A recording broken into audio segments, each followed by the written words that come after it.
Hey, stop wasting time looking for those block numbers on block explorers. We at Pinax got you covered with a new service called Block Time, which allows you to get the information just by using dates and timestamps. So let's dive in.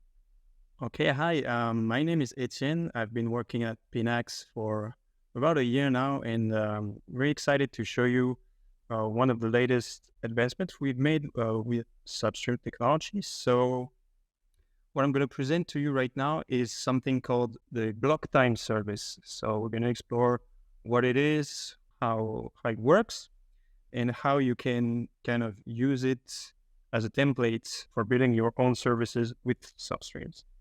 So what is this block time service?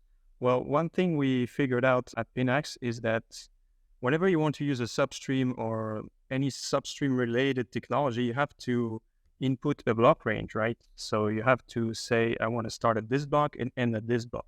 Or sometimes you want to say, I want to start at this block and go live data, right? But you don't really have a way to query historical data using dates as we're familiar, because we're humans, we're really familiar with working with dates when working with historical data. The goal of this service is to be able to translate a block number into a timestamp and vice versa. We're going to explore how it does that. We're going to see now what the block time service is. What you can see on the screen here is, well, if you're familiar with Substream, is a proto file where we're basically describing what the service requests and response will be. You can see we have the block time service with a few queries. So the block ID by time allows you to query to get a block number from a timestamp. The block time by ID is just the reverse. And the block range by date is you query two dates or one date and an optional second date, and you get back the block numbers associated with that block range, with that date range. Sorry, you get the numbers associated with the date range. And again, if you're familiar with Substream, you can see here, this is just the code that each request implements. So this is just telling basically why you're going to process the request and what type of response you're going to get out.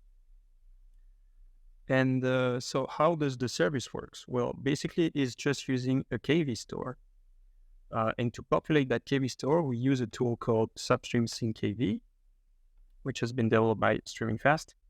And as you can see, we can use the inject directive in the inject command of the tool to basically populate a KV database. So in this case, we're using BadgerDB, but you can use other databases compatible with the tool, such as TickV, for example. And what we're telling the tool is to inject data coming out of a substream. So for the block time service, we're just using a substream that has the timestamp as a key and the block ID and number as a value.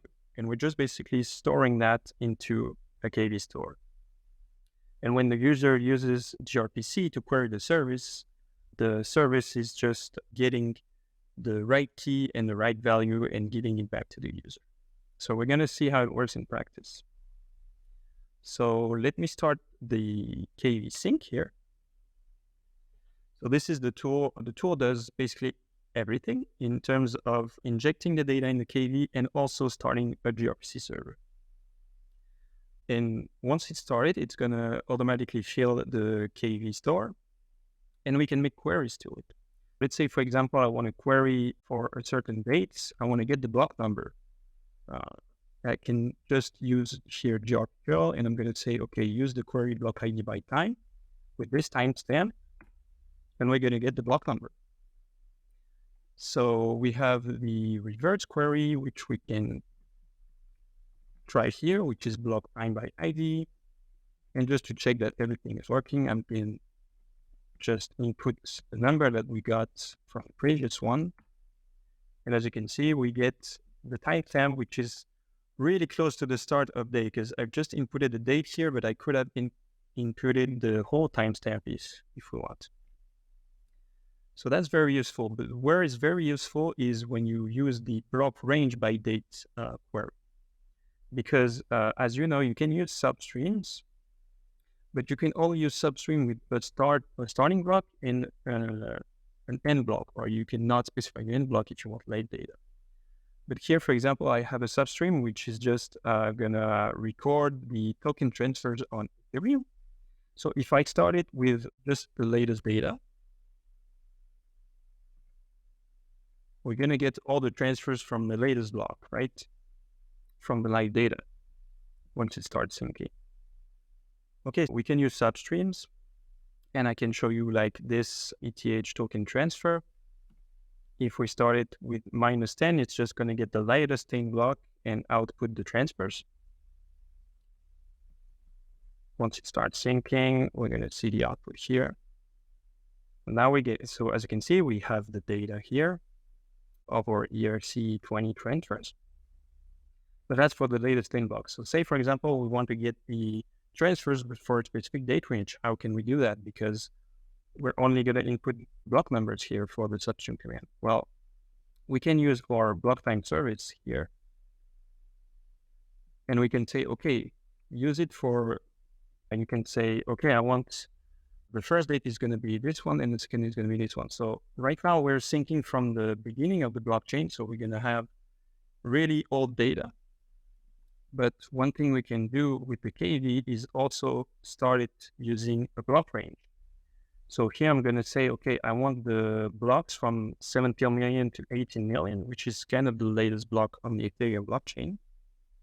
So let me clear the database here.